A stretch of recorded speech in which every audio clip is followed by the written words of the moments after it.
Emily Carter still remembers the exact sound the door made that night. Soft, careless, like someone opening a place that already belonged to them.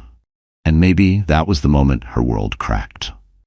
Because as she pushed the elevator button in the lobby of the shimmering Manhattan Tower, holding a warm Starbucks cup in one hand and a small bag of pastries in the other, she felt something strange pulling at her chest. A quiet warning. A whisper in the dark telling her that nothing inside her penthouse would ever be the same again. She had come home early. That almost never happened. A patient emergency had been transferred, the shift reorganized, and for once she wasn't walking home at midnight. She imagined surprising her husband, Mark. Maybe he would finally smile the way he used to. Maybe they could sit on the sofa, watch the skyline, and remember the softness they once had. She hoped, desperately, that the distance between them was just stress, not something deeper, not something deadly. But when she stepped out on the 32nd floor, she froze. Her apartment door was slightly open, just a crack. But that single crack felt like a scream. Emily's chest tightened. That wasn't normal. Mark was obsessive about locking the door. He checked it twice, sometimes 3 times. So why? The hallway was quiet, except for a faint sound drifting from inside. Music. Soft, romantic music. A song she hadn't heard in years, because Mark had said it felt too sentimental. So why was it playing now? And why did she hear laughter? A woman's laughter, floating out into the hallway like perfume spilled in the air. Her hand trembled as she pushed the door fully open. The lights were dim. Candles she didn't light flickered on the dining table. 2 wine glasses, a bottle of Cabernet she had been saving for their anniversary. And then she saw it, an unfamiliar high-heeled shoe lying carelessly near the sofa. A red heel. Bold, confident. Nothing like Emily's quiet, simple style. She stepped further in, her pulse thundering. Her Starbucks cup slipped from her fingers, hitting the hardwood floor with a dull thud. And that sound, soft but final, seemed to announce her arrival. A voice giggled, a woman.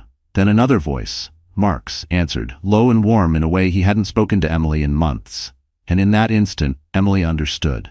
Not because she saw them yet, but because she felt the truth punch the breath from her lungs. Her own home, her marriage, her sacrifices invaded, replaced, violated. Her knees almost buckled. Her heartbeat roared in her ears. She had imagined pain before, but this was a new kind of breaking. She stepped closer, gripping the doorframe to steady herself, and then she saw them. Mark, shirt unbuttoned, hair messy, smiling, and beside him, Chloe, young, blonde, sitting on the sofa, wearing one of his shirts. The room spun.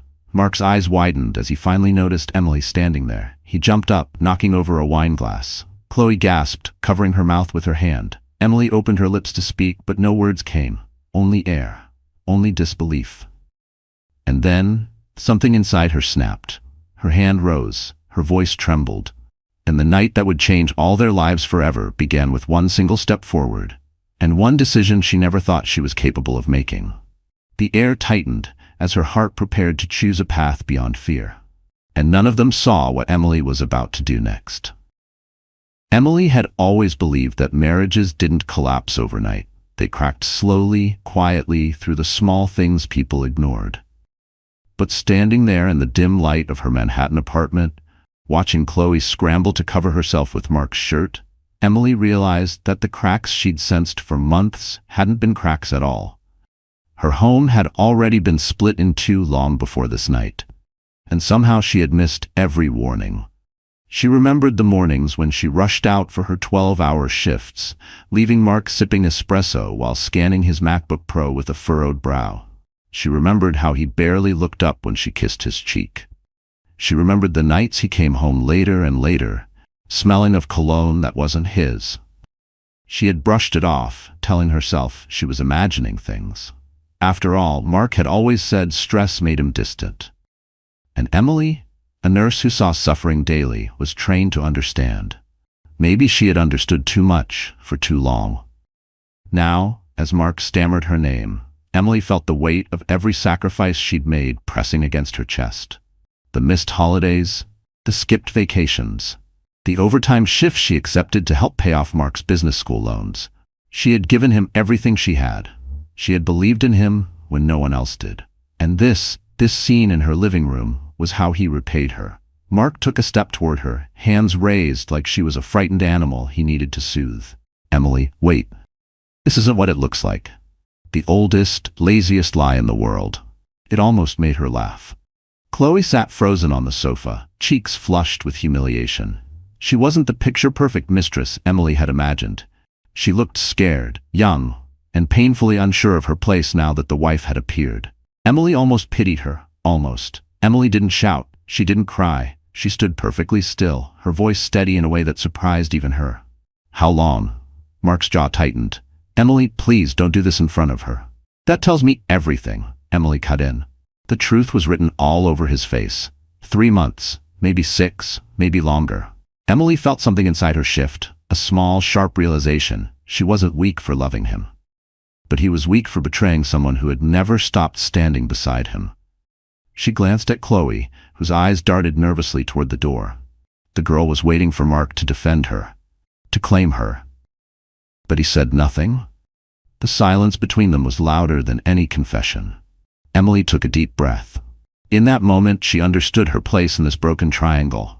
And it was not the place of a woman begging to be chosen. Mark reached out again. Emily, please, let's talk calmly. We can fix this. No, she said softly. You already made your choice. But she wasn't prepared for what came next. Chloe suddenly stood, voice trembling. Emily, I didn't know he was married. He told me you two were separated. Emily blinked. Separated? Mark whipped his head toward Chloe. Chloe, don't. But it was too late. Emily felt her breath hitch, not from heartbreak, but from a deeper betrayal she hadn't even considered possible. If Mark had lied about something as enormous as their marriage being intact, what else had he been telling people? What stories had he spun to paint himself the victim and her the problem? And that single sentence was about to change everything Emily thought she knew. The words separated echoed in Emily's mind like a blow she never saw coming. She stared at Chloe, then at Mark, feeling the room tilt around her. For months she had blamed herself for every cold night, every missed dinner, every suspicious moment. Yet now she learned he had been telling another woman that their marriage was already broken. It wasn't just betrayal, it was erasure. Mark rewriting her existence to make space for his fantasy life. Mark stepped between them as if trying to block the truth from settling in the air. Chloe misspoke, he insisted, voice cracking. But Chloe looked at him with wide, wounded eyes, realizing she had been manipulated too. Emily felt no sympathy for Mark's panic. She saw only a man scrambling to protect himself, not the wife he had vowed to cherish. You told her we were separated, Emily said quietly. The room stilled. She wasn't yelling. She didn't need to. The calmness in her voice was sharper than any scream. Mark opened his mouth, searching for a lie that would sound gentle, believable, convenient. Nothing came. The silence exposed him like a spotlight. Chloe wrapped her arms around herself. He told me you two were living separate lives. He said you were always working, that you didn't love him anymore. Emily's jaw tightened. That was the cruelest twist. The hours she spent saving lives at the hospital, the overtime she took so Mark could invest in his career, had been twisted into ammunition against her.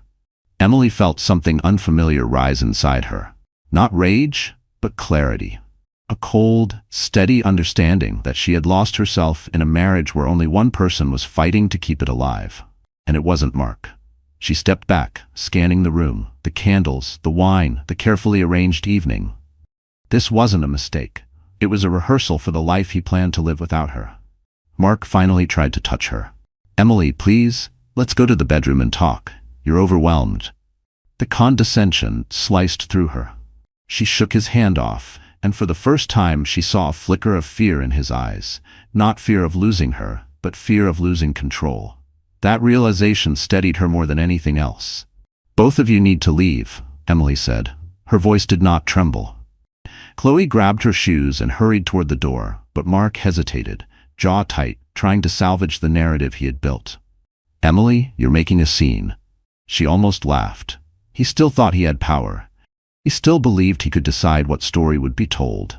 Emily stepped closer, lowering her voice. The scene already happened. You just didn't think I'd be in it. His face flushed. For once, he had no answer. Chloe slipped out the door, and Emily watched Mark realize he was suddenly alone in his performance. She didn't scream, she didn't beg. She simply walked past him, toward the hallway lights, ready to reclaim her life. But as she reached for the door, something unexpected happened. The elderly neighbor across the hall, Mrs. Jenkins, stepped out, her eyes widening at the tension in the air. She had seen more than Emily realized. As she glanced from Emily to Mark, she pressed her lips together, signaling that the truth was already slipping beyond the apartment walls. Mark stiffened, sensing his polished image beginning to fracture. Emily met Mrs. Jenkins's steady gaze, and the woman gave her a quiet, supportive nod.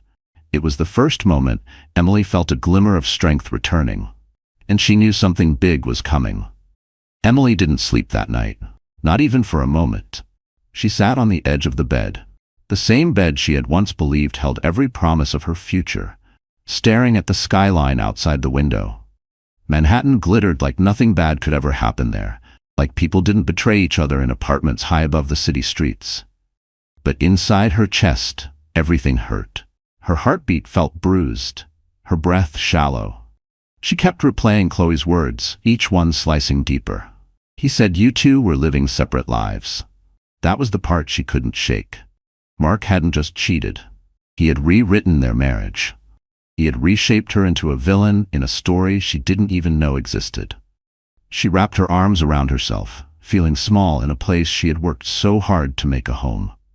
At sunrise, she walked out to the kitchen. The shattered wine glass from last night still lay on the floor, surrounded by dried red stains like tiny wounds. Mark hadn't cleaned it, he hadn't texted, he hadn't checked on her. He had simply vanished into the morning, probably straight to the office near Wall Street, where he could hide behind spreadsheets and polished shoes and pretend nothing had happened. Emily picked up the glass pieces slowly, then paused when she noticed something on the counter. Mark's Rolex. He never forgot it.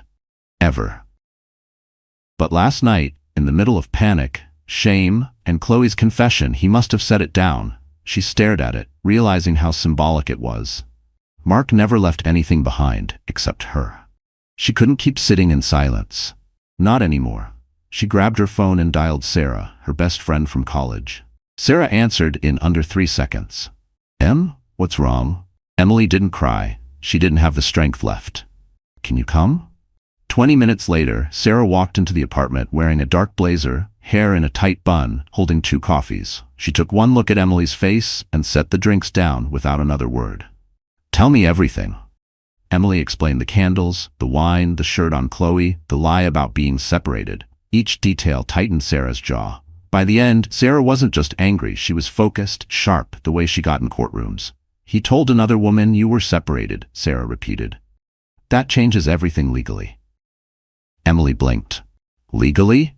Sarah nodded. It's proof of intent, proof he's been laying groundwork to push you out. Possibly, financially, absolutely emotionally. Emily felt her stomach drop. She had known the betrayal was deep, but not strategic, not planned. Sarah placed a comforting hand on her arm. Em, listen, this isn't an affair. It's a setup. He's already rewriting the narrative to make you the problem, and if he's doing that, he's preparing for something bigger. Emily swallowed hard. Like what? Sarah didn't sugarcoat it. Like replacing you. The words landed like a punch. Emily felt her knees wobble and gripped the back of a chair to steady herself. He wouldn't, she started, then stopped. Of course he would. He already had. Sarah took a slow breath. You need to protect yourself, starting now, before he turns this into something you can't recover from. Emily felt a tremor run through her. For months she'd blamed herself for Mark's distance, for his coldness. Never once did she imagine he was building a life without her while still sleeping beside her. Sarah's voice softened. Emily, you can't stay here unprepared. This is the point where women lose everything if they keep hoping he'll change. Emily nodded slowly, the truth settling painfully into place. I don't even know where to start. You don't have to, Sarah said. I'll help you. Emily exhaled shakily, and for the first time since last night, she felt a thread of strength pulling through her spine. Sarah's words were calm but firm. But before anything else, we need proof. All of it. Emily's heartbeat quickened, and Sarah turned toward the door with a look that told Emily the real battle was just beginning. Emily felt as if she were moving underwater as she and Sarah stepped out into the hallway. Her mind was foggy, her body tired, but her instincts were waking up in a way they never had before. Last night she had discovered the betrayal. This morning she was discovering the strategy behind it. And now Sarah, the one person who always saw through the surface, was guiding her toward something Emily had never imagined she'd need: defense. First, Sarah said firmly as they walked toward the elevator, "You need proof Mark brought Chloe here. Proof he did it more than once, and proof he's been telling people you two were separated." Emily's throat tightened. "How do we get that?" Sarah pressed the elevator button. "By treating this marriage like a crime scene." The doors opened. Emily stepped in, feeling her knees wobble again. They went down to the lobby. The glass walls were washed with morning light, and the doorman James stood at his desk. He straightened when he saw Emily, a concerned crease forming on his forehead. "Mrs. Carter, are you all right?" Emily opened her mouth, but Sarah placed a hand gently on her arm. A silent signal. "Let me handle this." Sarah smiled politely. "James, we need to ask you something sensitive. Strictly confidential." James lowered his voice. "Of course. Has Mr. Carter been bringing guests here?" Sarah asked. James hesitated. His eyes flicked to Emily, hesitation mixed with sympathy. That was the answer right there. Emily felt stomach twist, but Sarah kept her voice calm. "It's important," she added. "You won't get in trouble for telling the truth." After a long pause, James exhaled slowly. "There's been a young woman, blonde, comes late, leaves early. Not often, but enough for people to notice." Emily closed her eyes, a tiny shatter inside her chest, though there wasn't much left to break. "Do you know her name?" Sarah asked. James nodded reluctantly. "Miss Chloe Miller." Sarah thanked him, and they stepped out onto the sidewalk. Manhattan traffic roared around them, but Emily barely heard it. "He really did it," Emily whispered. "He didn't care. He didn't even try to hide it." "He didn't need to hide it," Sarah replied, "because he assumed you'd never fight back." Emily felt her hands clench. They walked toward a small cafe across the street, the kind of place where Wall Street workers stopped for quick espresso. Sarah chose a corner table, away from the windows, and opened her briefcase. She pulled out a small notebook and clicked her Mont Blanc pen. "Listen carefully," she said. "Your husband is setting up a narrative that you two are already separated. That means he's preparing to divide assets in his favor." Emily looked down. "He knows everything is in his name.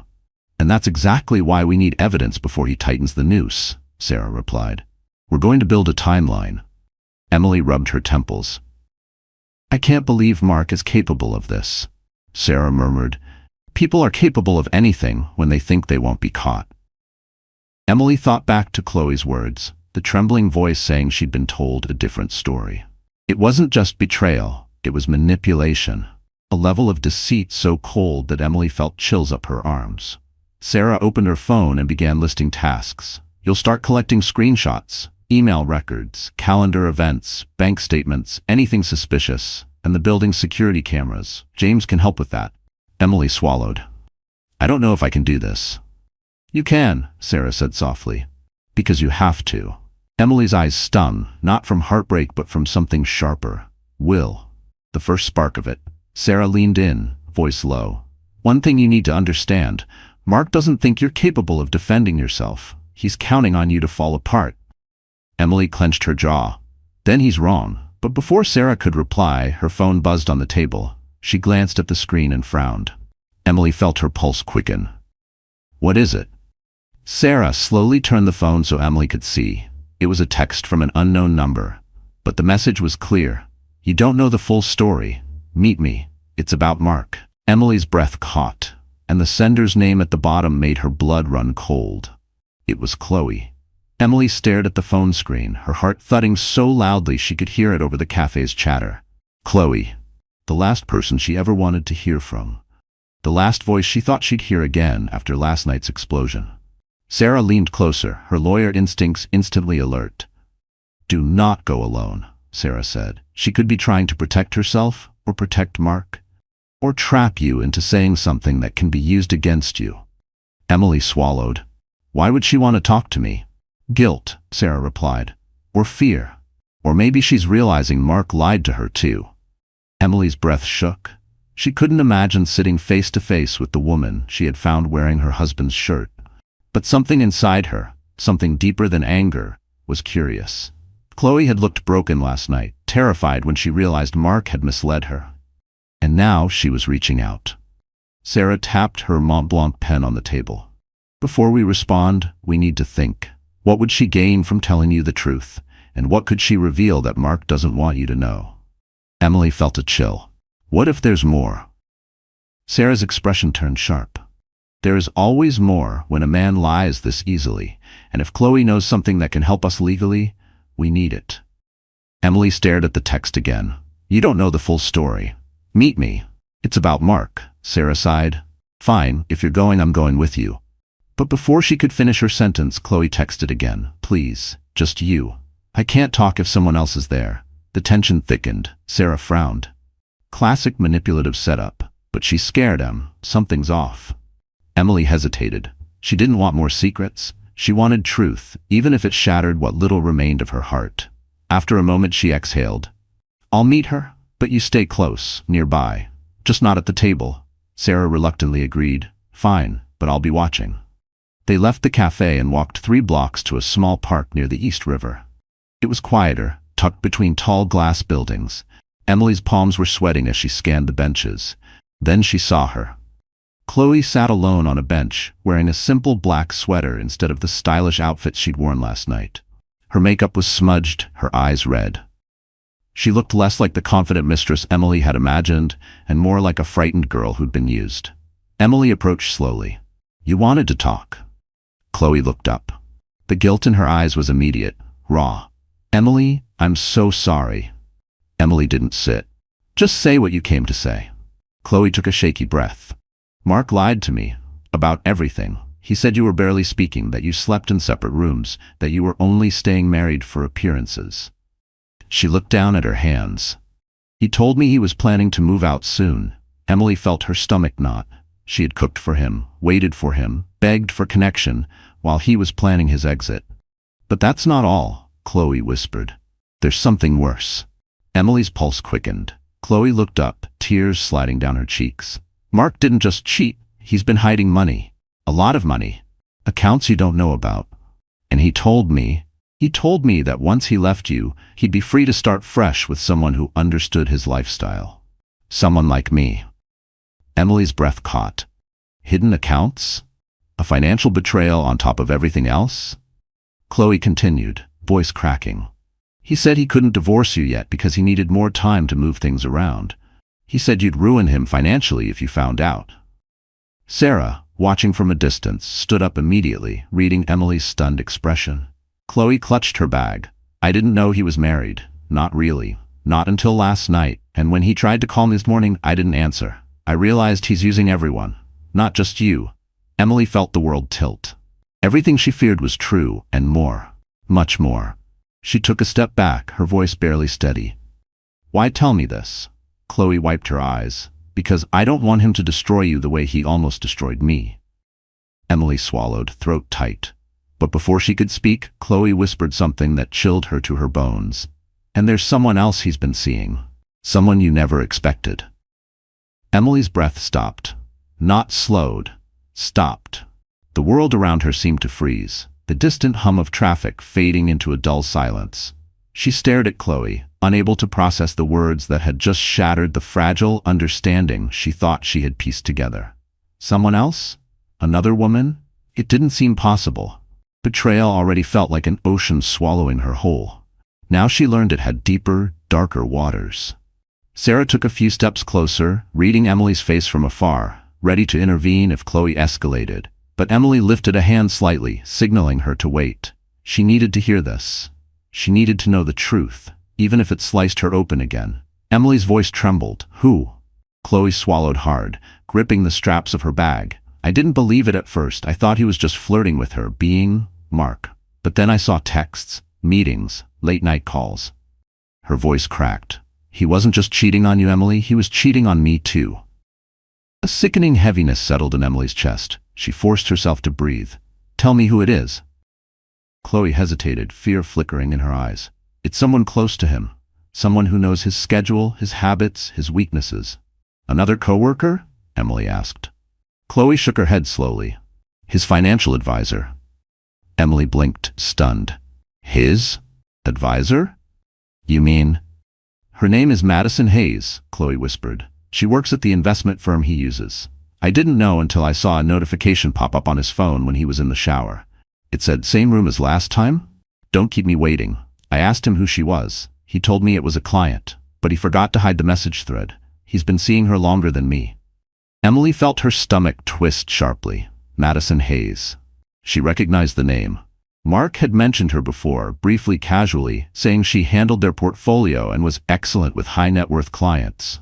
Emily never imagined that behind those professional compliments was another betrayal, deeper and more calculated than Chloe's involvement. How long? Emily's voice was thin, controlled only by the last strand of her restraint. Maybe a year, Chloe whispered. A year. A full year of secrets buried beneath Mark's polished suits, fake smiles, and late-night excuses. A year of lies whispered behind closed hotel doors. A year of Emily carrying the weight of their marriage alone, while he scattered his loyalty like dust. Emily sat heavily onto the bench, feeling the cold metal press through her coat. Her hands trembled in her lap. Chloe continued gently, I'm telling you because he used me. The way he's using her, the way he's using you. He's trying to protect his assets before he leaves. He said once everything was in place, he'd break things off with you officially and move forward with his new life. Tears slipped down her cheeks. I was stupid enough to think that life included me.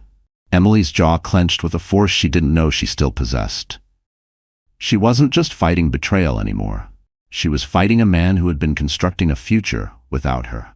Carefully, secretly, strategically. Sarah arrived at the bench, eyes sharp, posture rigid. Emily, we need to go, now. Chloe stood quickly, frightened by Sarah's intensity.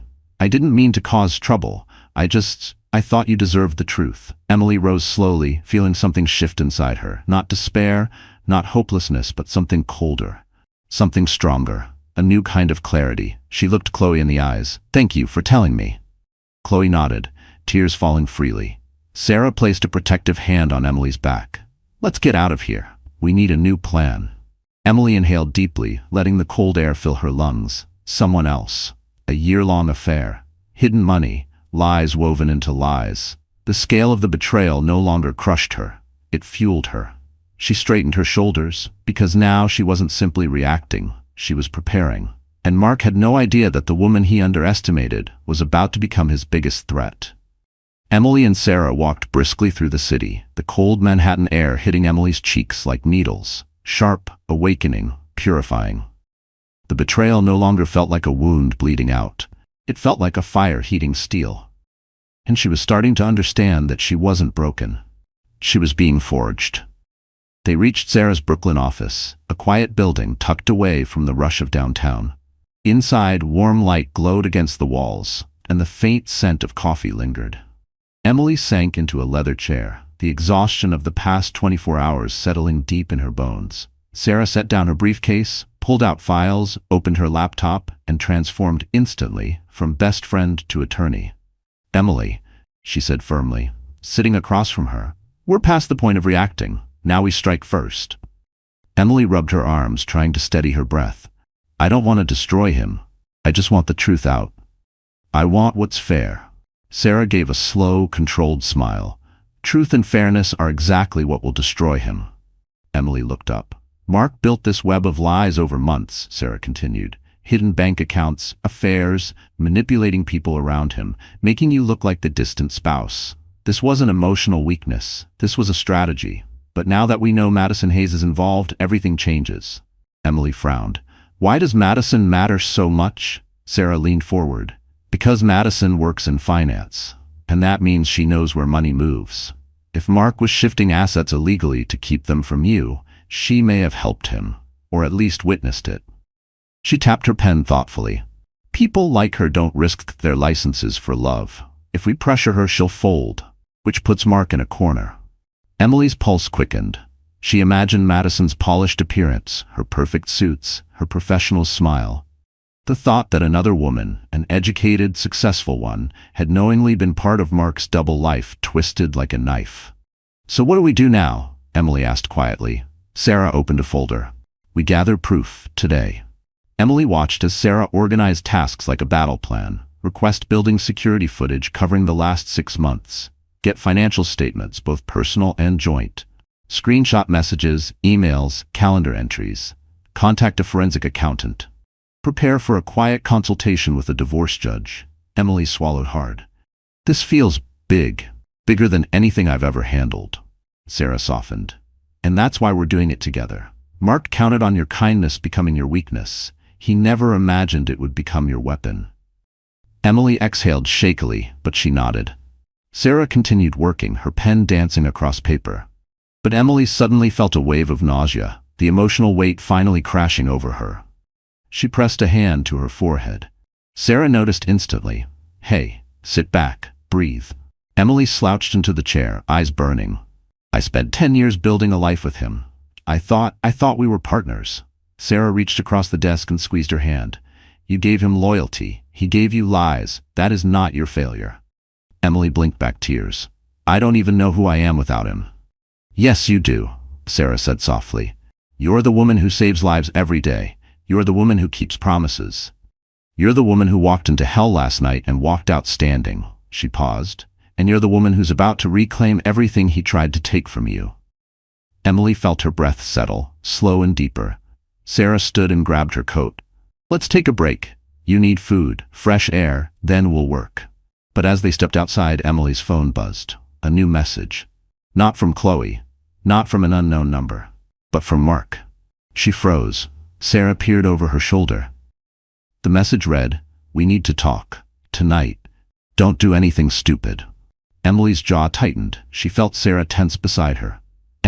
Sarah whispered, he knows you're on to him. Emily stared at the message, a cold clarity spreading through her. No, she said quietly. He knows he's losing control.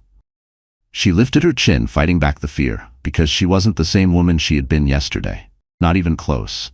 And Mark was about to learn exactly how much she had changed. Emily stared at Mark's message until the screen dimmed, her grip tightening around the phone. Don't do anything stupid. The words pulsed like a warning siren, condescending, controlling, and unmistakably panicked. Sarah leaned closer, her eyes narrowing. He's rattled, Sarah said. He thinks he can intimidate you back into silence. Emily shook her head slowly. Not anymore. They returned to Sarah's office and spent the next hour gathering everything they could. Emily dug through old emails, bank statements, travel records, anything that hinted at patterns she had once overlooked. It was painful, going through fragments of her life with Mark like she was dissecting a crime scene. But it was also liberating. For every truth uncovered, she felt a piece of herself return. At one point, she found an old anniversary photo, taken at the Plaza Hotel, where Mark had kissed her cheek, telling her she was his forever. She stared at it, realizing forever had been an illusion even then. She tucked the photo away, not in sadness, but in closure. By late afternoon, Sarah looked up from her laptop. We need one more thing before we confront him. We need a witness. Emily frowned. A witness? Someone he won't expect. Someone who can confirm his behavior. Someone he can't discredit. Emily blinked. Like who? Before Sarah could answer, there was a knock on the glass door of her office. Both women turned. Standing there, tired, nervous, but determined, was Mrs. Jenkins, the elderly neighbor from down the hallway. Emily's eyes widened. How did you? I saw you leaving this morning, Mrs. Jenkins said softly as she stepped inside. And I saw the look on your face. I've lived long enough to recognize that kind of hurt. She rested her hand on Emily's forearm. I didn't want to interfere, dear, but I thought you might need someone to tell the truth. Sarah glanced at Emily, then at Mrs. Thal. Jenkins, have you seen Mark with Chloe before? Mrs. Jenkins nodded, lips pursing. More than once. And I heard things too. Voices, laughter, arguments. I didn't want to assume anything, but, well, I suppose my instincts were right. Emily felt her throat tighten. The humiliation she had carried alone wasn't hers alone anymore. Someone else had seen it. Someone who cared. Sarah gently asked, Would you be willing to make a statement if needed? Mrs. Jenkins straightened. Absolutely. No man should treat his wife the way he treated her. Emily swallowed, overcome with gratitude. Thank you, she whispered. Mrs. Jenkins squeezed her hand. You deserve better, dear. Much better. After she left, Sarah leaned back, exhaling. That's it. We have everything we need to confront him tonight. Not with anger. With truth, Emily finished. Sarah nodded. Exactly. As evening approached, Emily returned to her apartment with Sarah by her side. The sun had dipped behind the skyline, casting long shadows along the hallway. Her hand trembled slightly as she reached for the door, this time fully locked, as if Mark were trying to reclaim control, even through a doorknob. Inside, Mark was pacing the living room, tie loose, hair disheveled. He spun around when he heard the door open. "Emily," he said sharply, "we need to talk." Emily stepped inside slowly, controlled. "We will." Mark's eyes flicked to Sarah, irritation flashing. "Why is she here?" "Because I asked her to be," Emily replied. Mark scoffed. "You're blowing everything out of proportion. Last night was a mistake. You're upset. I get that. But you're not thinking clearly."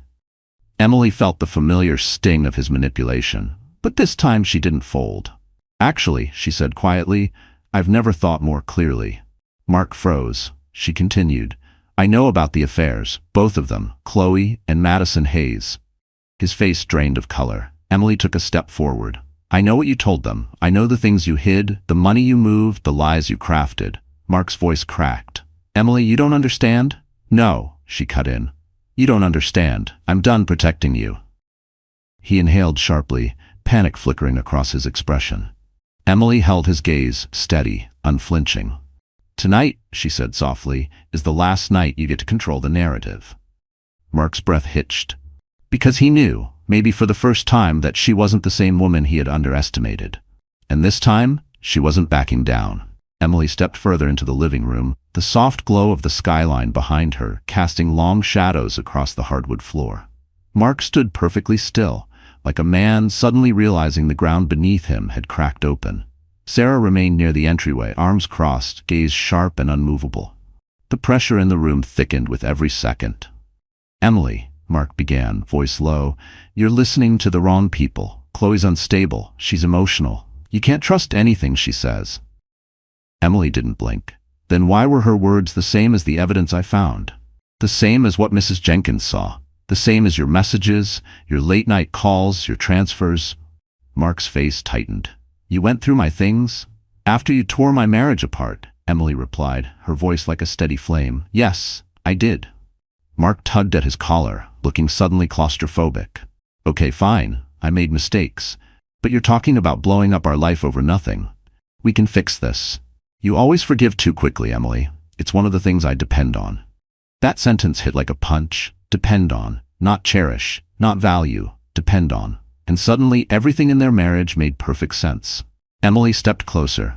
"I'm not your safety net anymore." Mark's lips parted, but no sound came out. "Let me be very clear," she said. "You brought your mistress into our home. You told another woman we were separated. You started hiding money. You built a secret life with someone else while I was working double shifts to support you. You don't get to stand here and blame me for finally seeing the truth." Mark's jaw twitched. "I didn't hide money. I moved funds for business reasons. You don't understand finance." "Perfect," Sarah cut in sharply. "Then you won't mind showing us the accounts?" Mark stiffened. "This is between me and my wife." "No," Emily said. "It stopped being between us the night you unlocked this door for someone else." Silence spread through the room, heavy and undeniable. Mark swallowed, anger flickering in his eyes. "So what? You want a divorce? Is that it?" Emily met his gaze, her heart steady for the first time in months. "I want freedom, I want truth, and I want everything I'm legally entitled to." He stared at her like she had spoken a language he couldn't understand. "You can't survive without me, Emily. You know that, right?" The arrogance, the delusion, the belief that she needed him to breathe. Emily took one long, grounding breath. "I have survived you," Mark faltered. Sarah opened her briefcase, pulling out a small stack of papers. "These are the preliminary filings. You'll be receiving the full petition within 48 hours. Mark's eyes widened. "Are you serious?" "Completely," Sarah answered. Mark turned back to Emily. "You're letting her manipulate you." Emily lifted her chin. "No. You manipulated me. For years. I'm just finally waking up." He laughed bitterly, pacing like a trapped animal. "You won't get the apartment or the savings. I'll make sure of that." Sarah smirked. "Not with the evidence we have, and certainly not with your neighbor willing to testify." Mark froze mid-step. "Neighbor?" Emily nodded. "Mrs. Jenkins saw everything. She's done watching you disrespect me." A crack formed in Mark's confidence. Visible, deep, irreversible. Emily felt strength surge through her. This is the last conversation we will ever have like this. Next time, it will be across a table, with lawyers. Mark's nostrils flared. You're ruining everything. Emily shook her head gently. No, you ruined everything. I'm rebuilding. Sarah touched Emily's arm. We're done here. Emily took in the apartment one last time, the place where she cooked, laughed, cried, loved, and slowly lost herself. The place Mark had turned into a stage for betrayal. She walked toward the door. But before stepping out, she turned back one final time. Mark, she said softly, you had a good woman, a loyal woman, and you threw her away for cheap excitement. That's on you. He stared, stunned, speechless. Emily opened the door, and as she left, she knew the next chapter wouldn't be defined by his betrayal, but by her rise. Emily didn't go back to the apartment that night. She couldn't. The thought of sleeping in the same space where Mark had whispered lies to other women made her skin crawl. Instead, she and Sarah drove to Sarah's brownstone in Brooklyn, a quiet, warm place filled with books, soft lamps, and the kind of safety Emily hadn't felt in months. As they settled inside, Sarah handed Emily a blanket and a cup of hot tea. You can stay here as long as you need, she said. Emily nodded gratefully. She sat on the couch, staring at the steam rising from her mug. Everything felt heavy, her body, her mind, her heart. The adrenaline that had carried her through the confrontation now faded, leaving exhaustion in its place. Sarah sat across from her. This next part is going to be hard, she warned gently. Once we file the divorce, Mark will panic. Men like him don't handle losing control well. Emily rubbed her hands together slowly. I'm not scared of him anymore. Sarah smiled softly. That's progress. But later, when the house fell quiet and the shadows deepened, the weight of the day finally pressed down. Emily lay awake on the pull-out couch, staring at the ceiling. The truth replayed in her mind like a cruel movie. Mark with Chloe, Mark with Madison, the lies, the manipulation, the hidden accounts. Her chest tightened. She shifted onto her side, pulling the blanket close. She wanted to be strong. She had been strong. But strength didn't erase pain. It only made space for it. At some point near midnight, her phone buzzed on the nightstand. She hesitated before reaching for it. A message from Mark. Come home. We need to fix this before it gets worse. Emily exhaled shakily. The audacity. Even now, he acted like she was the problem, like she was the one who needed to correct her behavior. A second message arrived. If you don't come back, you'll regret it. Don't make this ugly. Her hands trembled, but not from fear, from anger, real, deep anger, the kind she had swallowed for years. Sarah must have heard the vibration because moments later she walked into the living room, still in her sweater and slacks. He's texting you? Emily handed her the phone. Sarah read the messages, her eyes turning cold. Good. This helps us. Emily blinked. Helps? It shows intimidation, threatening tone, manipulation. Sarah took a seat beside her. We document everything. With Emily leaned back against the cushion, breathing in slowly. I didn't think he'd lose it this quickly. He was always held together by ego, not integrity, Sarah replied. And ego cracks fast. Emily felt a small, humorless smile tug at her mouth. It's all starting to feel like the man I loved never existed. Sarah hesitated, then spoke softly. Maybe he didn't. Maybe you loved the version of him he showed you. The one he built to look impressive. But that doesn't mean your love was a mistake. It means his deception was. Emily's eyes burned. I'm so tired, Sarah. I know, Sarah squeezed her hand, but you're not alone. They sat in silence for several minutes. Emily finally closed her eyes and allowed herself to breathe deeper, steadier. The night outside was peaceful, the kind of quiet she never experienced in her penthouse overlooking the city. Eventually, Sarah stood. Get some sleep. Tomorrow we meet with the forensic accountant, and we'll see what Mark's been hiding. Emily nodded. Sarah turned off the lamp and walked back toward her room. Emily stayed still, listening to the faint sounds of Brooklyn nightlife drifting through the window. She realized, for the first time in a long time, that she felt safe. Not because Mark wasn't there, but because she wasn't there.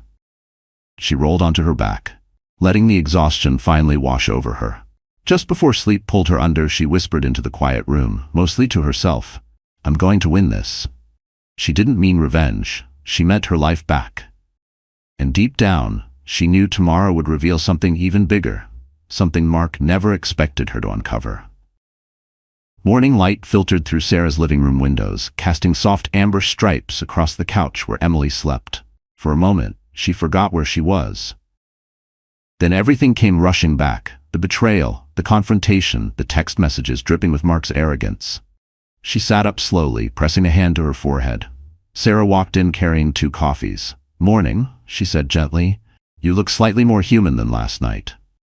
Emily managed a small smile. "I'm trying." Sarah handed her a cup. "Good. Because today is important." Emily nodded, though tension coiled in her stomach. She had agreed to meet with a forensic accountant, someone who specialized in uncovering hidden money. Just saying the phrase, hidden money, made her chest tighten. She still couldn't believe Mark had gone that far. After breakfast, they headed to a sleek office building near downtown Brooklyn. The elevator ride felt strangely quiet, as though the walls themselves understood the seriousness of what they were about to do. On the 14th floor, they met Daniel Pierce, a calm-looking man in his late 50s with silver hair and kind eyes. He shook Emily's hand warmly. "I read the summary Sarah sent," he said. "I'm very sorry you're going through this, but I'll tell you now, if something is hidden, we'll find it." Emily swallowed hard. "Thank you." They sat around a large table. Sarah spread out folders, emails, receipts, and financial statements. Daniel adjusted his glasses and began sorting through everything with meticulous care. After several minutes of scanning documents, he frowned. "What is it?" Sarah asked. Daniel turned a page. "Your husband has multiple transfers going to an account ending in 4821. Do you recognize that number?" Emily shook her head. "No, we only had 2 joint accounts and 1 credit card." Daniel nodded. "Then this may be something he didn't disclose." He kept digging. "And there are monthly payments labeled consulting services. The amounts are irregular. $3,000 one month, $9,800 the next." Sarah immediately stiffened. "He's siphoning marital funds." Daniel nodded. "Yes, and there's more." He opened another file. "Large cash withdrawals, a few transfers to a brokerage account that isn't in either of your names." Emily felt dizziness creeping in. He was preparing to leave me financially stranded." Sarah rested a hand on Emily's arm. "Not anymore," Daniel continued, "but the strangest thing is here." He pointed to a date. 3 weeks ago, there was a transaction labeled property retainer. Emily blinked. "Property? What kind of property?" Daniel raised his brows. "That's what we need to find out. It appears your husband may have put down a deposit on another residence." Emily felt her heart stop. "A new home?" she whispered. "For who?" Daniel and Sarah exchanged a grim look. "For the life he was planning without you," Sarah said softly. Emily covered her mouth with her hand. 1,000 memories flashed. Nights he came home smelling unfamiliar, sudden business trips, days he claimed he needed space. All the while, he had been building a future she wasn't a part of. Her stomach churned. Daniel kept checking. This retainer was paid through the same financial advisor, Madison Hayes. Emily's hands curled into fists. Madison wasn't just a mistress. She was a collaborator. Sarah leaned back. "This is better than we hoped for. Hidden accounts, concealed property, financial infidelity. Emily, this gives us power." Emily shook her head, overwhelmed. "I don't want power. I want justice." "And that," Daniel said gently, "is exactly what this will give you." Emily breathed in slowly. "So, what now?" Daniel slid the documents into a folder. "Now we subpoena Madison. And once she realizes she can lose her license, she'll talk. Mark won't be able to hide behind her anymore." Emily closed her eyes, trying to steady herself. Everything she thought she knew about her marriage kept unraveling, thread by thread. But there was strength in knowing, strength in seeing the truth clearly, without the fog of hope. Then Sarah's phone buzzed. She glanced at the screen, and her eyes widened. "What is it?" Emily asked. Sarah slowly turned the phone toward her. It was a news alert. Mark Carter named in financial misconduct investigation. Emily's breath caught. "Sarah," she whispered, trembling, "what does that mean?" Sarah exhaled hard. "It means he's in trouble," she said, "and we're about to learn just how deep this goes." And somewhere inside her, Emily realized this wasn't just divorce anymore. It was exposure. Emily stared at the news alert, her pulse roaring in her ears. The words felt unreal, like she was reading about a stranger. Except the name on the screen was her husband's. Financial misconduct investigation. The kind of headline that ruined careers overnight. The kind that didn't go away. Sarah grabbed the phone, scanning the article. It's vague. They're not naming specifics yet, just that several senior employees at Mark's firm are being reviewed for suspicious transfers. Daniel leaned in. If Mark moved money illegally, or helped someone else do it, it explains the hidden accounts. He paused. And it explains his panic. Emily felt her throat tighten.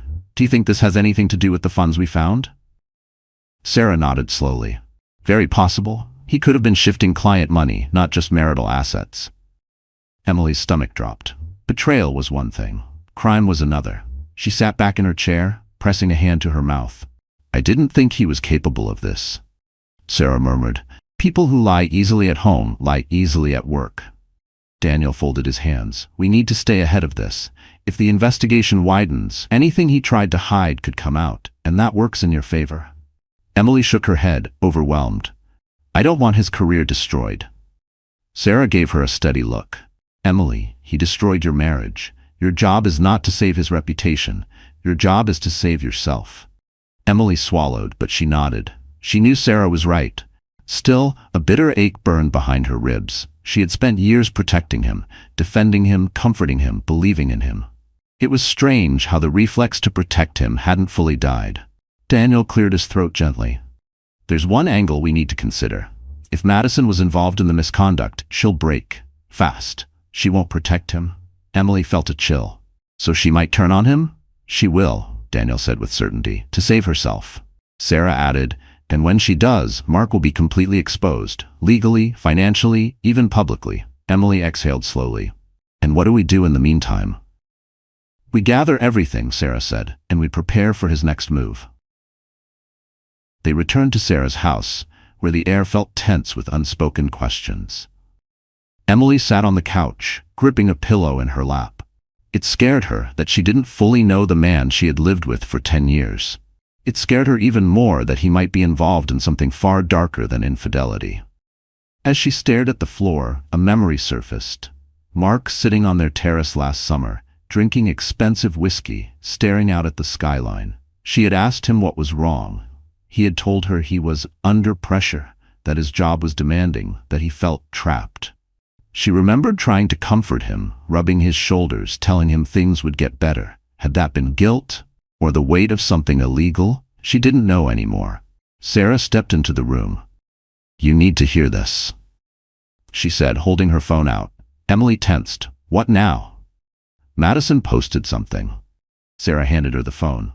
It was an Instagram story, just a black background with white text. Some people shouldn't pretend to be innocent. The truth always comes out. Emily stared, stunned. Is she talking about Mark? Most likely, Sarah said. She's nervous. That's good. Emily shook her head slowly. Everything is falling apart. No, Sarah corrected. Everything is being revealed. Emily set the phone down and leaned back, breathing hard. This wasn't just a marriage, she whispered. It was a web. And webs only work, Sarah replied, until someone touches the wrong strand. Emily closed her eyes, letting that sink in. So what's the next step? She asked. Sarah sat beside her. We prepare for the investigation to widen. His firm will interview clients and partners. They'll dig into financial advisors. They'll question transfers. Emily swallowed. Will they call me? Maybe, Sarah said. And you'll tell the truth. Emily nodded, but before Sarah could say more, the front door buzzer rang, long, insistent, impatient. Sarah frowned. Who? Emily's heart slammed against her ribs. Sarah went to the intercom. Who is it? A voice answered, low and angry. Open the door, Sarah. I know she's there. It was Mark. Emily froze. Sarah's eyes flashed with warning. He sounds desperate. And desperation, Emily realized, was when Mark was most dangerous, and nothing in his voice suggested he had come to apologize.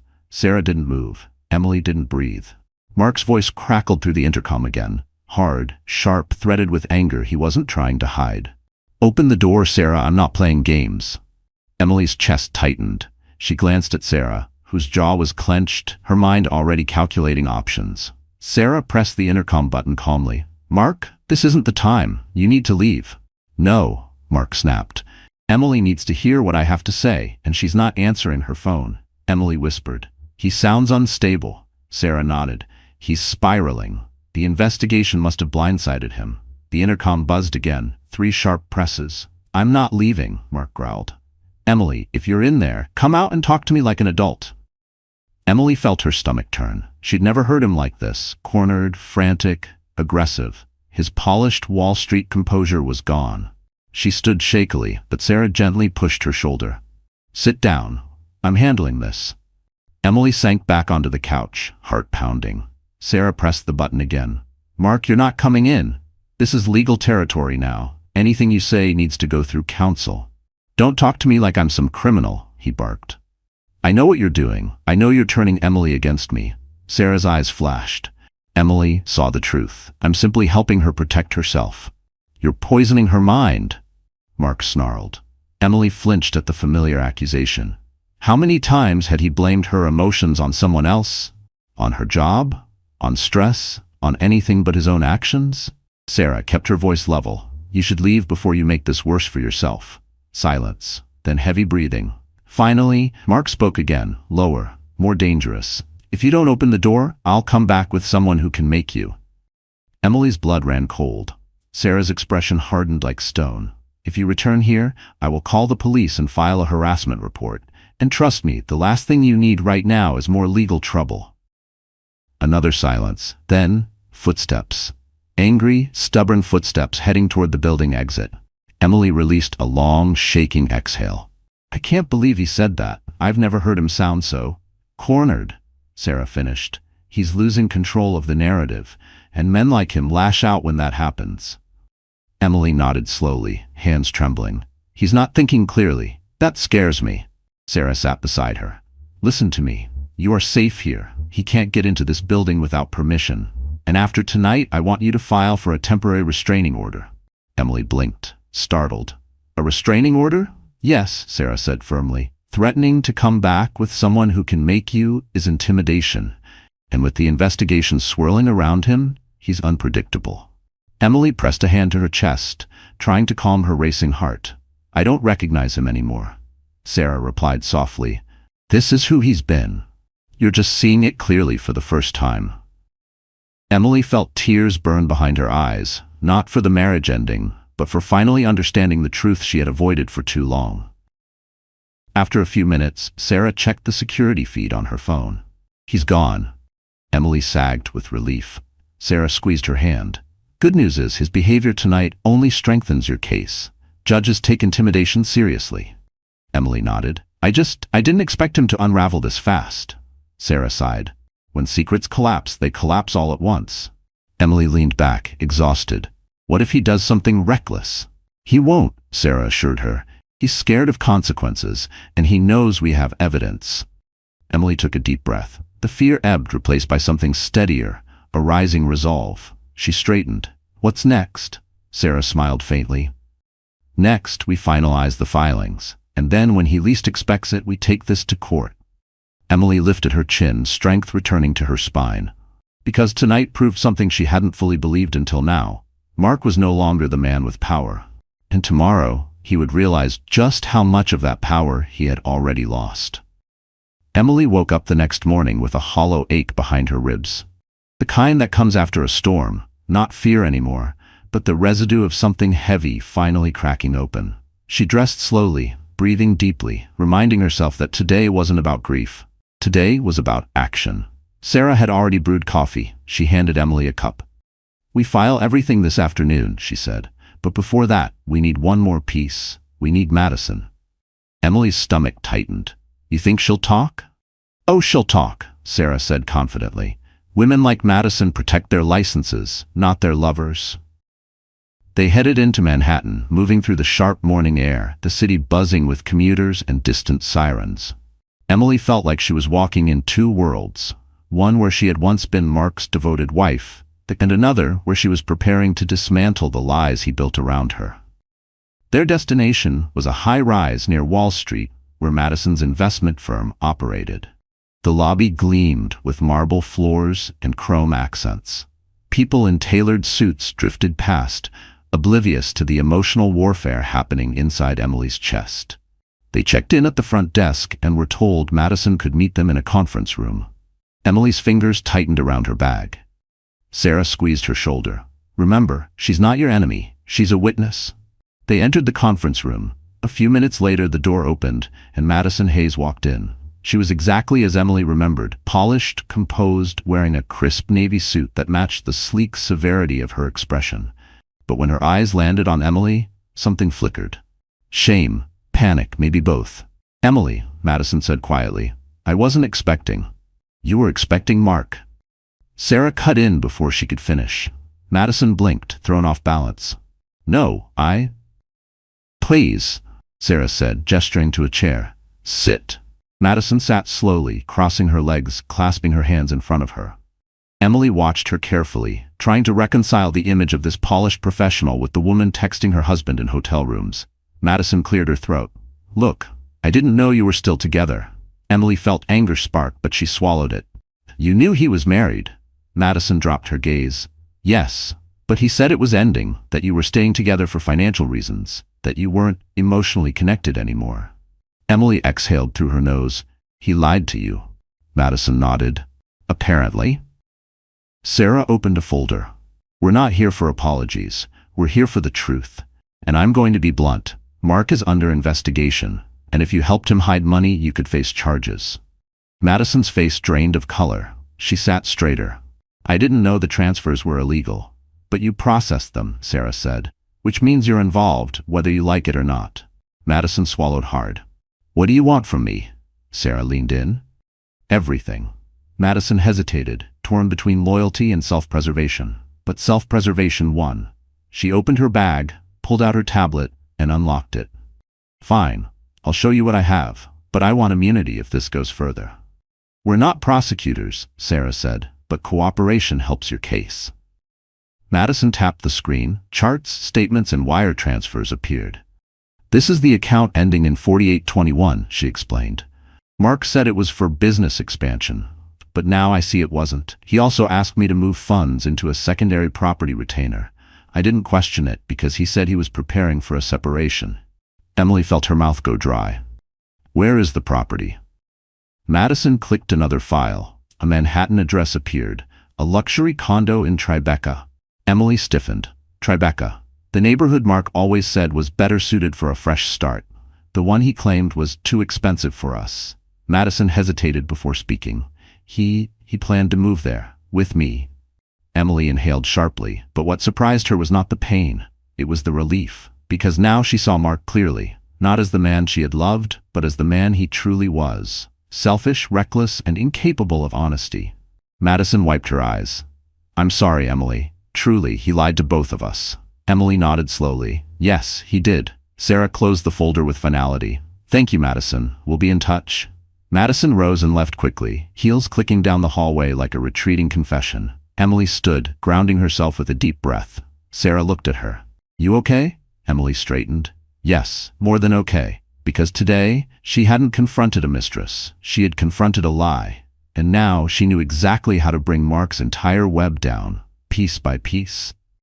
Emily and Sarah left the building in silence, stepping out into the cool Manhattan afternoon. The city moved around them in rapid motion. Taxis honking, businessmen power-walking, the rumble of subway lines beneath their feet, but Emily felt strangely still, almost calm, like the eye of a storm. They walked several blocks before Sarah finally spoke.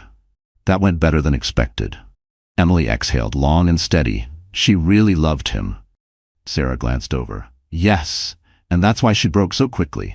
Women betrayed by the same man often understand each other more than they expect." Emily nodded. There was a quiet truth in that. They reached a quiet cafe tucked between two boutiques, warm lights, soft jazz, a place that smelled of cinnamon and espresso. Sarah insisted they take a seat. "You need food, and we need a plan." Emily ordered tea, though her hands were too unsteady to drink it. Sarah pulled out her legal pad. "Here's where we are," she began. "Thanks to Madison, we have documented proof of hidden accounts, attempted property acquisition, unauthorized transfers, possible financial misconduct, a timeline of his affairs." She looked up. "This is enough to destroy Mark both legally and professionally." Emily nodded but didn't speak. Sarah paused. "What are you thinking?" Emily stared out the window, watching people rush past. "I'm thinking, he never planned to stay with me. Not for a long time. I was just a placeholder, a convenience. Sarah leaned forward. Emily, you weren't a placeholder. You were a foundation. He built his stability on you, then walked away the moment he thought he didn't need you. Emily swallowed hard. Then he tried to erase me. Sarah's eyes softened. And he failed. Emily finally sipped her tea, letting the warmth ground her. The truth was settling in her bones in a way that no longer hurt. It clarified. Suddenly, Sarah's phone buzzed. She checked it, frowned, and immediately turned the screen toward Emily. A text from an unknown number. You don't know what you're dealing with. Mark isn't done. Emily's breath hitched. Is that a threat? Sarah didn't answer right away. The timing is suspicious. Either someone from Mark's circle knows what we're doing, or Mark himself is getting messier. Emily felt a twinge of fear. Do you think he's capable of doing something reckless? Sarah's expression was unreadable. Desperate men do desperate things. Emily set the cup down. Her hand trembled slightly. So what do? We finish the filings today, Sarah said. Then we deliver a cease and desist letter. After that, we put distance between you and him. Physical, legal, emotional, everything. Emily nodded. Okay. They returned to Sarah's brownstone to finalize documents. Emily signed papers with a calmness she didn't expect. Each signature felt like severing another chain she hadn't realized she was wearing. But around evening, as they prepared to send the formal notice to Mark's attorney, the doorbell rang. Sarah stiffened. Stay here. Emily's pulse spiked. Sarah walked to the door, peered through the peephole, then visibly relaxed. It's Daniel. Emily let out a breath. Sarah opened the door and Daniel stepped in, holding a folder. Sorry to drop in unannounced, he said, but you need to see this. Sarah motioned him inside quickly. Daniel laid the folder on the table and opened it. I dug deeper into the transfers, the ones from the 4821 account. Emily leaned closer. Daniel tapped a page. These weren't just personal transfers. Some were routed through shell accounts. If Mark is part of a larger misconduct scheme, this could explode. Emily felt her stomach twist. Meaning? Daniel looked at her gravely. Meaning he's not just in trouble with you. He could be facing federal charges. Emily froze. Federal charges? Sarah exhaled sharply. This changes everything. Emily's breathing grew shallow. If he's being investigated federally, will he try to use me? Blame me? Daniel shook his head. He can't. The timeline clears you, but he's gonna panic harder. Emily pressed a hand to her chest. The thought terrified her, but another stronger emotion rose beneath it. He couldn't control her anymore. Sarah spoke firmly. Tomorrow we file. No delays. After that, Mark can scream, threaten, manipulate. It won't matter. Emily nodded slowly. And the truth? Sarah smiled faintly. The truth will do what it always does. Rise. Emily inhaled deeply, letting the strength settle inside her. She wasn't the frightened woman who walked into her apartment that night. She wasn't the wife begging for answers. She wasn't the victim of Mark's betrayal anymore. She was the woman who would take back everything he tried to steal. And for the first time, she believed she could. Emily didn't sleep at all that night. She lay awake in the quiet guest room of Sarah's brownstone, staring at the ceiling as shadows shifted across the walls. Every few minutes, her mind replayed Daniel's words. Federal charges. The phrase felt too big, too heavy, like it belonged in someone else's life, not hers. But this was her reality now, one she never asked for, one Mark created and expected her to drown in. By sunrise, she had made a decision. She would not drown. She rose, showered, and dressed with steady hands. For once, she didn't feel like a woman piecing herself together after devastation. She felt like a woman preparing for battle. When she walked into the kitchen, Sarah glanced up from her laptop and nodded approvingly. You ready? Sarah asked. Emily inhaled deeply. Yes. They headed to the courthouse just after 9. The building stood tall, imposing, with marble columns and polished stone that seemed to echo every footstep. Emily's heart pounded as they approached the security checkpoint. She had never imagined she would be here. Not for herself.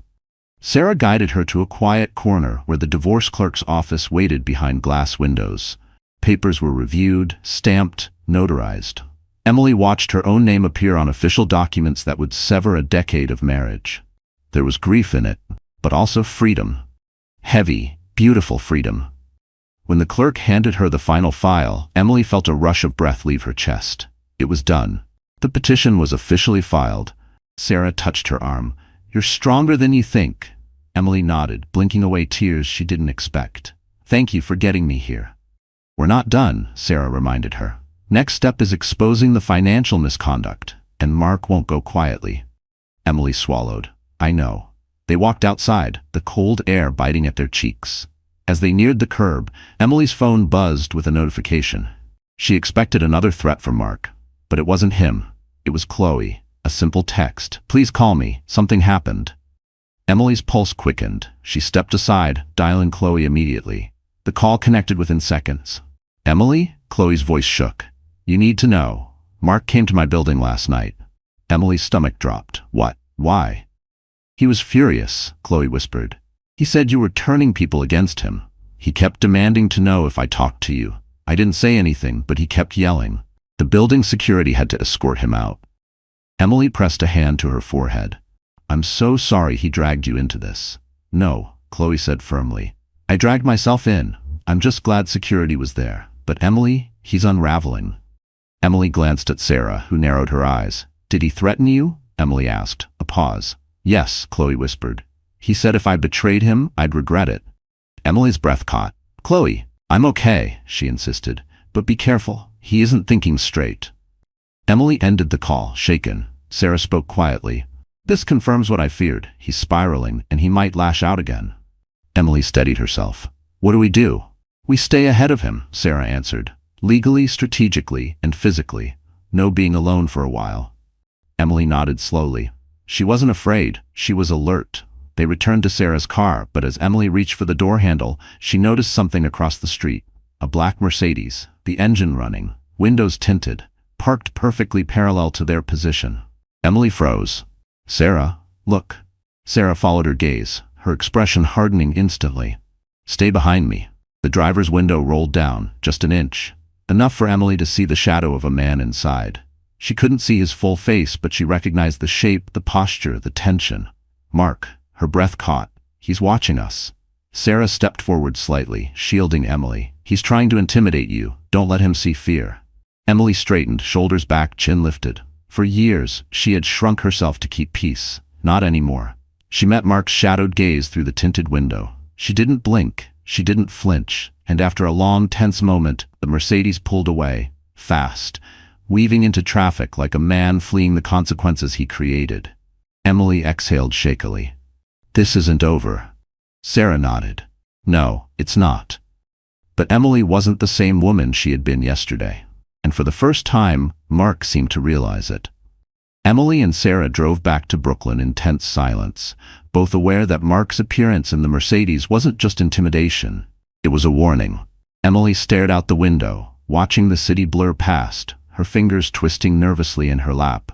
She couldn't shake the image of that dark car idling across the street, of Mark's rigid silhouette lurking behind the tinted glass. It felt like a message in itself. He was losing control, and in losing control, he was becoming unpredictable. Yet beneath the fear rising in her chest, something stronger grew: resolve. She refused to let him dictate her life any longer. When they reached Sarah's brownstone, Daniel was already there, pacing the living room with a folder in hand. "I ran another check," he said as they walked in. "There's movement on the hidden account. Large withdrawals." Emily felt her stomach turn. "He's moving money again?" Daniel nodded. "Big amounts, fast. He's panicking and clearing whatever he can before the freeze hits." Sarah rubbed her temples. "He knows the investigation is tightening." Emily sank onto the couch, heart hammering. "Is he trying to disappear funds?" Daniel hesitated, then answered quietly. "Or disappear himself." Emily went cold. "What does that mean?" Daniel looked grim. "When people face potential charges, some run, some hide assets offshore, some try to pin everything on someone else." Sarah stiffened. "Someone like Emily?" Daniel nodded reluctantly. He could claim she knew about the accounts or had access. Emily's body tensed. "But that's a lie." "Yes," Daniel said, "but a desperate man may not care about truth." Emily pressed a trembling hand to her forehead. "He's already rewriting my marriage. Why not rewrite the finances too?" Sarah knelt in front of her. "That's why we're acting quickly. We document everything. We build the case before he twists it." Emily nodded, swallowing hard. "Okay, I'll do whatever it takes." Just then, Emily's phone buzzed again. She flinched, expecting another threat from Mark, but it wasn't him. It was a voicemail, an unfamiliar number. Emily hesitated, then put it on speaker. A woman's voice played through the room, shaking, breathless. "Emily, my name is Elaine Turner. I work at Mark's firm. You don't know me, but I think you need to hear something. Mark's been talking about you, about the investigation. He said he had a plan if things went wrong." Emily's chest tightened painfully. The voicemail continued. "Please be careful. He isn't who you think he is, and he's running out of options." The message ended abruptly. Sarah stared at the phone. "Who the hell is Elaine Turner?" Daniel answered. "Compliance officer. Someone who would know if Mark was under internal review." Emily whispered. "A plan. What does that mean?" Daniel exhaled. "Either shifting blame or using someone as a shield." Emily's breath hitched. "Me." Sarah stood quickly. "We need to get ahead of this before he tries anything." Emily pressed her palms together, grounding herself. "What do we do?" Daniel handed her a folder. "We prepare a sworn statement documenting everything, from the affairs to the hidden accounts to the threats. If he makes a move, this protects you." Emily opened the folder with trembling fingers. Page after page outlined her truth, the truth Mark tried to bury beneath lies, charm, and manipulation. Reading it felt strange, almost surreal. This wasn't just a divorce anymore. It was a dismantling of a man she had once loved, a man she no longer recognized. She closed the folder, breath steadying. "I'll sign it," she said. "All of it." Sarah nodded. "Good. We file it tonight." But before they could move, the doorbell rang. 3 sharp, rapid chimes that cut through the house like a blade. Emily froze. Sarah exchanged a tense look with Daniel. Emily whispered, "Who is that?" Daniel stepped closer to the hallway. And as Sarah approached the door, they all felt it. Something on the other side waiting to break the night open. Sarah approached the door cautiously, her heels silent on the hardwood floor. Emily's heart thudded so loudly she thought the entire brownstone could hear it. Daniel moved beside Sarah, motioning for Emily to stay back. The doorbell rang again, insistent, urgent, demanding. Sarah checked the peephole. Her shoulders dropped in visible relief. "It's not Mark," she whispered. "It's the police." Emily's breath caught. "The police?" Sarah opened the door halfway. 2 officers stood on the porch, their jackets marked NYPD, their expressions sober. "Good evening," the taller one said. "We're looking for Emily Carter." Emily stepped into view, pulse racing. "I'm Emily," the officer nodded. "Ma'am, we need to speak with you about an incident involving your husband, Mark Carter." Emily's knees weakened. Sarah grabbed her arm just in time. "What happened?" Daniel asked quickly. The officer opened a small notebook. "Earlier tonight, Mr. Carter showed up at the residence of a woman named Chloe Miller. He was agitated, yelling, and attempting to force his way into the building. Security reported the disturbance. When officers arrived, he fled the scene." Emily felt a cold wave pass through her. "Is she okay?" "She's safe," the officer said. "But she expressed concern for your safety. She believes Mr. Carter may try to approach you again." Sarah spoke firmly. "He already has. He followed us earlier today." The officer nodded, as if that confirmed something he had already suspected. "Then we strongly advise filing for a temporary restraining order immediately." Daniel stepped forward. "We were preparing to do that tonight." The officer continued, "There's more. Mr. Carter is considered a person of interest in an ongoing financial investigation. We can't disclose the details, but it would be wise for you to avoid any contact with him." Emily's chest tightened. "Did he say anything? Anything about me?" The officer hesitated. "We received a report from one of his co-workers earlier, someone named Elaine Turner. She told us Mr. Carter made concerning statements about you. Something about not letting you ruin his life." Emily felt the ground tilt slightly beneath her. Sarah's face went pale with fury. "He's spiraling," she hissed. "That confirms it." The officer handed Emily a card. "If he contacts you, comes here, or attempts any communication, call us immediately." Emily nodded, voice barely audible. "Thank you." The officers left, and the door clicked shut behind them. Silence fell, a thick, heavy silence. Daniel exhaled. "This is accelerating faster than I expected." Emily pressed shaking fingers to her temples. "He went after Chloe. He's unraveling completely." Sarah paced the room. "He's dangerous now, not physically but emotionally. A man like him doesn't know how to lose without striking out." Emily swallowed hard. "I didn't want any of this. I just wanted the truth." And now you have it, Sarah said softly. All of it. Even the parts you never wanted. Emily lowered herself onto the couch, head spinning. She felt small, shaken, exhausted, but beneath the fear, another emotion burned brighter. Control. She had control now, not Mark. Daniel took a seat across from her. Emily, I know this feels overwhelming, but everything that's happening, every crack in his behavior, every reckless decision, it all works in your favor. Publicly, legally, financially. Sarah added, you're not the one falling apart. He is. Emily nodded slowly, absorbing their words. She wasn't falling apart. She was witnessing the collapse of a man who had built his life on lies. Still, her voice trembled. What do we do now? Sarah stopped pacing. Now, we protect you, we finish the filings, and tomorrow we take this to the judge. Emily lifted her chin. And Mark? Daniel's expression softened. Mark will face the consequences of his choices. Emily let out a long, shaky breath. Then suddenly, her phone vibrated. She stared at the screen. A video message from an unknown number. Sarah stepped closer. Open it. Emily hesitated, then pressed play. The screen lit up with grainy footage. The camera shook, and then Mark appeared, disheveled, sweating, sitting in the front seat of his Mercedes. His eyes wild. He leaned close to the camera, voice low and venomous. You think you're winning, Emily? You think you can destroy me? Emily's heart slammed against her ribs. Mark leaned in closer. No one destroys me. Sarah grabbed the phone, but not before the final chilling line played. You haven't seen what I'm capable of. Emily's fingers went numb as the video ended.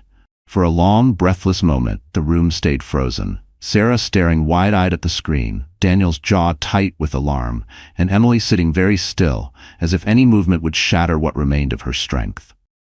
Then Sarah snapped into action. That's it, she said sharply. We're done playing defense. This goes to the judge first thing tomorrow, and the police tonight.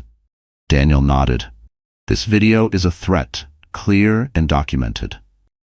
Emily swallowed hard, her voice barely steady. Why is he doing this? Why now?